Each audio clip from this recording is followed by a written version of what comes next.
Won't you take me home? Give me wings to fly. हाय दोस्तों, मेरा नाम है इशमीत और आप देख रहे हो वेब स्क्रीन टीवी। और अभी मैंने ब्लैक विडो मूवी देख के खत्म की है। हालांकि ब्लैक विडो मूवी इंडिया में रिलीज नहीं हुई, बट जैसे जैसे ये मूवी मैंने देख ली, क्योंकि मैं तो मार्वल का डाई हार्ड फैन हूँ और मैं नहीं चाहता कि भाई मैं कोई सीरीज या मूवी मिस करूँ मार्वल स्टूडियोज की। तो फिर बहुत सारे लोग ये भी बोल रहे हैं कि ये मूवी उन लोग को इतनी खास नहीं लगी और वो जो हमारी जो एक्सपेक्टेशन थी इस मूवी से उसको अच्छे से फुलफिल नहीं किया इस मूवी ने। बट अगर पर्सनली मेरी बात करूँ तो ये मूवी मुझे बहुत अच्छी लगी। भले से जो एक्सपेक्ट किया था मैंने मूवी देखने से पहले वैसा नहीं मिला, बट ये मूवी को देख के ऐसा लगता है कि मेहनत तो बहुत की है इस मूवी पर, तो हमें इसे अप्रिशिएट तो करना ही चाहिए। और मूवी का एक स्ट्रॉन्ग पॉइंट मुझे ये लगा कि ये मूवी मुझे एक भी मिनट के लिए बोर नहीं लगी। स्टार्टिंग से एंड तक एक्शन ही भरा हुआ था मूवी में। जैसा कि मार्वल स्टूडियोज हमेशा से यही बोल रहे हैं कि ब्लैक विडो मूवी फेज 4 की स्टार्ट करेगी, बट ऐसा कुछ मूवी में दिखा नहीं। पूरी मूवी सिविल वॉर और इन्फिनिटी वॉर के बीच के इंसिडेंट जो नताशा रोमानोव के साथ लाइफ में बीते हैं वो ही शो किया है। बट जो मूवी के एंड क्रेडिट सीन थे उसे देखने के बाद थोड़ा ऐसा लगा कि ये सीन एक है जो कि फेज 4 की स्टार्ट करेगा या फिर फेज 4 में उसका कोई ना कोई हिस्सा होगा। बट देखो, सिर्फ एक सीन के लिए तो पूरी मूवी नहीं बना सकते, तो ये मूवी बेसिकली नताशा रोमानोव के लिए बनाई है। इस मूवी को ब्लैक विडो की ट्रिब्यूट बोलो या फिर नताशा की स्टोरी के लिए गैप फिलर बोल दो, ये आप लोग पे डिपेंड है। चलो सीधा आकर अगर मूवी की बात करते हैं तो मूवी में स्टार्टिंग में क्या होता है कि नताशा और एक उसकी छोटी सिस्टर येलेना अमेरिका में अपने मॉम डैड के साथ रहते हैं, जिसमें उनकी मदर का नाम है मेलेना और जो फादर का नाम है वो है एलेक्सी। और एलेक्सी इस मूवी में रेड गार्डियन है, जिसको मोस्ट प्रोबेबली बोलते हैं कि रशिया का कैप्टन अमेरिका था। तो स्टार्ट में क्या होता है कि वो जो रेड गार्डियन है वो नताशा, मेलेना और येलेना को वहाँ से जल्द 1 घंटे में निकलने के लिए कहता है, क्योंकि वहाँ पे कुछ सोल्जर्स जो है उनको पकड़ने आ जाते हैं। वहाँ से जैसे जैसे भागते हुए उनको पहुँचना होता है जनरल ड्रेकोव के पास। भागने के वक्त जब प्लेन में होते हैं तो बीच में क्या होता है कि मेलेना को गोली लग जाती है, जो कि नताशा की मॉम थी। तो जब उन लोग पहुँचते हैं जनरल ड्रेकोव के पास और रेड गार्डियन अपने फॉर्मर फ्रेंड जनरल ड्रेकोव से मिलता है, तब क्या होता है कि वो लोग जो है मेलेना को अपने साथ ले जाते हैं। रेड गार्डियन जो है अपनी दोनों बेटी नताशा और येलेना को वहाँ पे ही छोड़ देता है जनरल ड्रेकोव के पास, जो कि उनको आगे जाके रेड रूम के अंदर ट्रेनिंग देता है, जिसकी वजह से नताशा आगे जाके एक्चुअल में ब्लैक विडो बनी थी। तो ये थी ब्लैक विडो की पास्ट स्टोरी। अब क्या होता है कि सिविल वॉर के बाद जो जनरल है वो नताशा और कैप्टन अमेरिका को ढूंढ रहा होता है सिविल वॉर के बाद, जिससे बचकर नताशा पहुंचती है अपने फ्रेंड के पास जिसका नाम है रिक मेयर। रिक मेयर उसको अपनी आर्मी देता है। रिक मेयर उसको रहने के लिए वहाँ पे अपनी आर्मी देता है। एक्चुअली रिक मेयर जो है वो नताशा का ऑलरेडी एक ओल्ड फ्रेंड होता है, जो कि हमें बातचीत के दौरान पता लग जाता है। तो एक्चुअली जो ड्रेकोव होता है वो रेड रूम का हेड होता है और वो टास्क मास्टर को अपॉइंट करता है ब्लैक विडो के मारने के लिए। देखो, बेसिकली टास्क मास्टर की जो पावर्स है वो एक्चुअली उसका जो भी ओपोनेंट होता है उसकी पावर को एनालाइज करके वो मिमिक कर सकता है, मोस्ट प्रोबेबली जो ब्लैक विडो है उसकी। और जो टास्क मास्टर है उसके पास एक शील्ड भी है। फिर एक रात को क्या होता है कि उस आर्मी की लाइट चली जाती है, तो नताशा जो है वो पेट्रोल ढूंढने के लिए आती है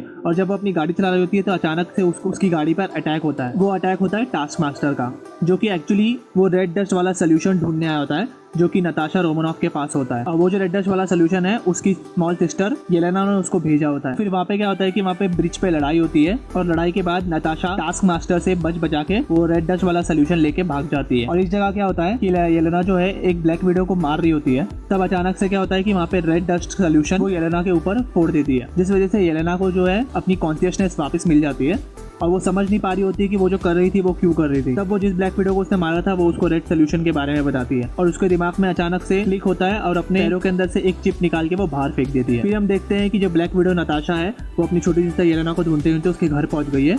पहले तो उनके बीच में बहुत लड़ाई होती है, फिर दोनों शांत हो जाते हैं। फिर वहाँ पे नताशा को पता चलता है कि रेड रूम जो है वो अभी तक एक्टिव है, क्योंकि नताशा को एक्चुअली क्या लगता था कि उसने रेड रूम को खत्म कर दिया है और ड्रेकोव को भी मार दिया है जिसने रेड रूम का क्रिएशन किया था। बट वहाँ पे उसको येलेना से पता चलता है कि ये सब झूठ था और ड्रेकोव अभी भी जिंदा है जो कि रेड रूम चला रहा है। एक्चुअली ड्रेकोव जो था वो रेड रूम का क्रिएटर था और उनके अंदर एक ऐसा केमिकल इम्प्लांट करता था जिसके जरिए सिर्फ वो उसके नक्शे कदम पे ही नाचती थी और ना चाहते हुए भी उनको उसे ओबे करना पड़ता था। फिर वहाँ पे अचानक क्या होता है कि बहुत सारी ब्लैक विडोज आ जाती है और येलेना और नताशा को पे अटैक करने लग जाती है। जैसे तैसे येलेना और नताशा वहाँ से बच के निकल जाते हैं तो उनके पीछे आ जाता है एक और बंदा जो था टास्क मास्टर। टास्क मास्टर से बहुत ज़्यादा लड़ाई होने के बाद टास्क मास्टर येलेना को घायल कर देता है। अब नताशा को कंफर्म हो गया था कि ड्रेकोव अभी भी जिंदा है और रेड रूम चला रहा है, तो फिर नताशा का एक ही मोटिव रह गया था कि अब उसको वो रेड रूम खत्म करना है। तो वो जाती है अपने फॉर्मर डैड के पास जो था एलेक्सी, यानी रेड गार्डियन, जो कि एक्चुअली एक प्रिजन में बंद था और उस प्रिजन में उसको ड्रेकोव ने ही बंद किया था। येलेना और नताशा वो लोग अपना प्लेन लेके उस प्रिजन में पहुंच जाते हैं और जैसे तैसे वहाँ पर अपने रेड गार्डियन को रेस्क्यू करके निकल लेते हैं। वहाँ उनको ये पता चलता है कि एक्चुअली रेड गार्डियन को भी इसके बारे में कुछ नहीं पता रेड रूम के बारे में, लेकिन उसको एक चीज़ पता है कि जो नताशा और येलेना की मदर है मेलेना, वो एक्चुअली जानती होगी कि रेड रूम कहाँ पर है। क्योंकि जो एलेक्सी था वो था रेड गार्डियन और वो रेड रूम ऑर्गेनाइजेशन की मसल थी, बट जो मेलेना थी वो उस ऑर्गेनाइजेशन का साइंस डिपार्टमेंट संभालती। तो उन लोग सीधा पहुंचते हैं मेलेना के पास, अपने पुराने घर के उधर। और बीच बीच में हमें ये भी दिखाया है कि वो जो रेड गार्डियन था, जो कि एक्चुअली नताशा और येलेना का फादर था, नताशा येलेना उससे बहुत ज़्यादा हेट करती थी क्योंकि बचपन में उसने उन दोनों को अबैंडन कर दिया था। फिर वहाँ पे मिलती है उनको मेलेना, फिर होता है फैमिली रीयूनियन। एलेक्सी वापस से अपना पुराना रेड गार्डियन सूट पहनता है। मेलेना एलेक्सी से इतनी ज़्यादा नाराज़ थी कि वो अपने पिक का नाम ही एलेक्सी रख देती है। वहाँ पे मेलेना अपनी एक और टेक्नोलॉजी के लिए बारे में बताती है कि उसने ये केमिकल क्रिएट किया था जिससे वो किसी भी इंसान की जेनेटिक कैपेबिलिटीज़ को रीच आउट कर सकती थी। और वो केमिकल जब इंसान के अंदर डाला जाता है तो फिर उस इंसान को टेक्नोलॉजी के जरिए अपने तरीके से चलाया जा सकता है। सेम एग्जाम्पल वो दिखाती है पिक के साथ, कंप्यूटर के जरिए पिक की सांस रोककर। वहाँ पे येलेना और ब्लैक विडो को पता चल जाता है कि वही सेम टेक्नोलॉजी उन पे भी यूज़ की गई थी, इसलिए उन लोग इतने समय से ड्रेकॉफ के कंट्रोल में थे। और वहाँ पे उन लोगों को ये भी पता चलता है कि जो मेलेना और रेड गार्डियन है वो लोग उनके असली मदर फादर नहीं थे। जो येलेना और ब्लैक विडो है उनके माँ बाप ने उनको अबॉन्डन कर दिया था। रेड गार्डियन और मेलेना एक्चुअली रेड रूम के लिए काम करते थे एज अ डिटेक्टिव और उन लोग उन दोनों के फोस्टर पेरेंट्स थे।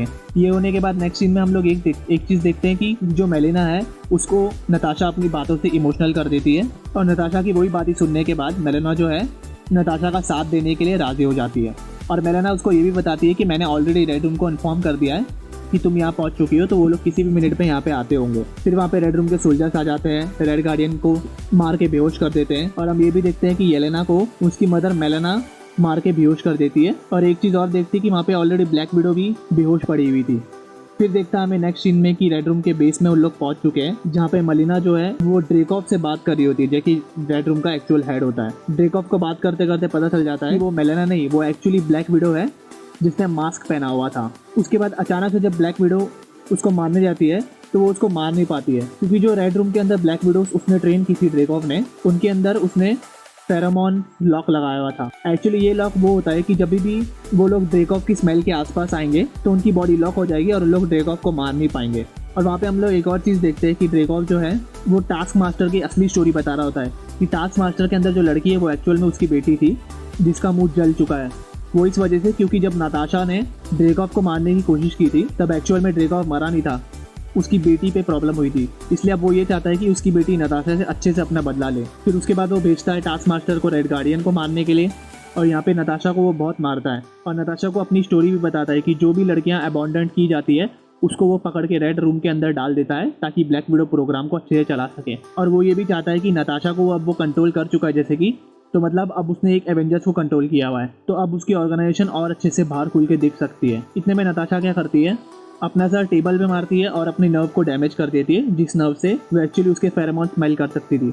तो अब कोई फेरोमोन्स लॉक उसको रोक नहीं सकता। तो उसके बीच में अचानक से वहाँ पे बहुत सारी ब्लैक विडोस आ जाती है। ब्लैक विडोस नताशा को बहुत मारती है। पीछे से आती है येलेना जो कि बहुत सारे रेड डस्ट सोल्यूशन उन ब्लैक विडोस के ऊपर फोड़ देती है। वो ब्लैक विडोस फिर वापस से अपनी कॉन्शियसनेस में आ जाते हैं और नताशा जो है उन लड़कियों का डेटा जो कि रेड रूम में थी वो वहाँ से लेके भागने लग जाती है। वहाँ पे हम दूसरी तरफ देखते हैं कि मेलेना और रेड गार्डियन टास्क मास्टर से बच के निकल चुके हैं और मेलेना जो है वो एक्चुअली रेड रूम के बेस को डिस्ट्रॉय कर देती है और वहाँ से उन लोग भाग जाते हैं, रेड गार्डियन और मेलेना। और यहाँ पे हम लोग देखते हैं कि जो ब्लैक विडो है और येलेना है वो दोनों उस बेस से बच के बाहर भाग रहे हैं क्योंकि वो बेस तबाह होने की कगार पे पहुंच चुका है। और एक और चीज़ हम लोग देखते हैं कि वो जो ड्रेकॉफ है वो एक प्लेन में चढ़ गया है ताकि वो वहाँ से बच के भाग जाए। येलेना ये होने नहीं देती और येलेना क्या करती है कि उसके प्लेन के पंखे के अंदर ही अपनी स्वॉर्ड डाल देती है, जिसके बाद वो प्लेन हो जाता है ब्लास्ट और वहाँ पे मर जाता है ड्रेकॉफ। येलेना और ब्लैक विडो वहाँ पे जब तबाही हो जाती है वो लोग नीचे गिरने लग जाते हैं आसमान से गिरते गिरते ब्लैक विडो क्या करती है कि येलेना को पैराशूट दे देती है और पीछे से आता है टास्क मास्टर और वो नताशा को पकड़ के नीचे गिर जाता है। नीचे गिरने के बाद दोनों में बहुत ज़्यादा लड़ाई होती है और नताशा रेड डस्ट सोल्यूशन को टास्क मास्टर के मुंह पे फोड़ने में कामयाब हो जाती है। वहाँ पे टास्क मास्टर को वापस से अपनी कॉन्शियसनेस आ जाती है, वो लड़ाई वहाँ पे ख़त्म हो जाती है और फिर से होता है फैमिली रीयूनियन, जहाँ पे रेड गार्डियन, मेलेना, येलेना और ब्लैक विडो फिर से मिलते हैं।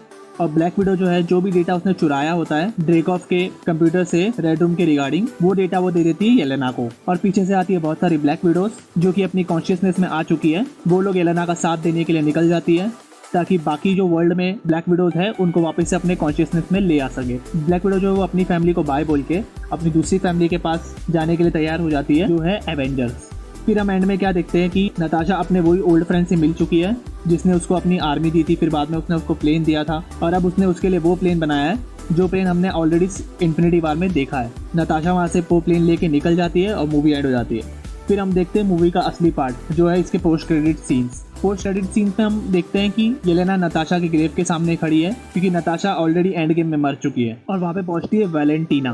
वैलेंटीना को हमने actually falcon and the winter soldier series में देखा था, जिसने उस सीरीज में जॉन वॉकर को उसका सूट दिया था, तो ये वही थी। अब वो रिक्रूट कर रही है येलेना को भी अपने किसी फ्यूचर वाले टास्क के लिए, और वो उसको ये भी बताती है कि जो नताशा है वो एक्चुअली मरी है क्लिंट बार्टन के वजह से, और फिर क्लिंट बार्टन का वो फोटो उसका हाथ में देती है और वहाँ पे वो सीन जो है वो एंड हो जाता है। तो भाई लोग इतनी थी ये मूवी में बहुत सारा एक्शन था, फैमिली इमोशन था, थ्रिल था, but last but not the least Natasha की बैक स्टोरी तो पता लगी क्योंकि नताशा की कोई मूवी अब तक नहीं बनी थी और एवेंजर्स एंड गेम में भी उसने अपना सेक्रीफाइस दे दिया। इसलिए ये जो मूवी उस पर बनी है, ये नताशा का कैरेक्टर एक्चुअल में ये मूवी डिजर्व करता है और इस कैरेक्टर का प्रॉपर एंड इस मूवी ने बहुत अच्छे से बताया है। मैं तो बोलूंगा कि भाई आप लोगों को ये मूवी देखनी चाहिए, ये भले से इंडिया में रिलीज हो या ना हो, बट ये मूवी है वर्थ वॉचिंग। तो भाई लोग मिलता हूँ फिर नेक्स्ट वीडियो में किसी इंटरेस्टिंग टॉपिक को लेकर। तब तक के लिए मेरे चैनल को जरूर सब्सक्राइब कर लेना ताकि मैं और भी ऐसी वीडियोस लेके आता रहूँ और आप लोगों को पता चल जाए। तो भाई लोग till then take care, bye bye.